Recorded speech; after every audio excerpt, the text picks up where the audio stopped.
Hello everyone and welcome to this week's reviews, as today I look at the latest science fiction adventure starring Britt Robertson and an Oscar nominee for Best Foreign Language Film that has been in the news lately. First up is a romance about a man born on Mars experiencing Earth for the first time in the space between us. This is a film where the premise is fairly ludicrous from the start, as NASA would never let a pregnant astronaut into space, so the script is really calling for a lot of suspension of disbelief here. And yet, for all of its silly moments, we got just as many charming scenes with the leads.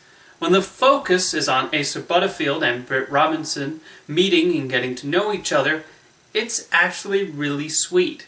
At first glance, it's hard not to think of Tomorrowland when Robinson shows up, but she's playing a character very different from Casey Newton. Her character, Tulsa, is somebody who's had to put up with a lot in her life, and Robinson portrays that fantastically. She really is the star of this film in many ways, and her and Butterfield help elevate the material during their scenes together. The whole thing is rather cornball, but there's still an innocence to their interactions.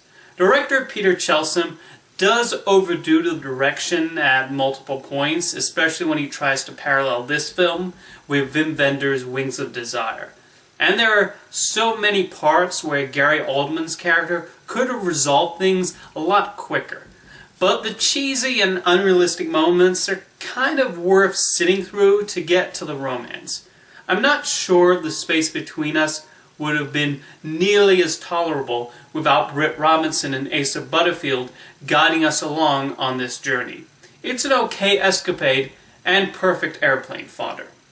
Next up is the latest film from Asghar Farhadi, currently nominated for an Oscar for Best Foreign Language Film, The Salesman. If you've seen Farhadi's previous Oscar contender, A Separation, you have a general idea of what to expect here.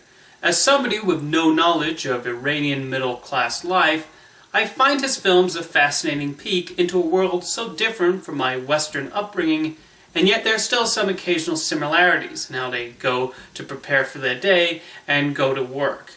That's what Farhadi's films seek to explore. Using Arthur Miller's Death of a Salesman as a parallel, this film takes on the concept of revenge and how far one should go when acting upon it. A lot of The Salesman is showing its characters going through their day-to-day life, while the main character deals with a tragic occurrence in his household. The third act does run a little slow, though. I understand why Farhadi decided to go the route he did, opting for the style of a play, specifically the work of Arthur Miller. Overall, it's a solid film, and while it's the only one of the foreign film nominees I've seen, it's a good choice. Will it win?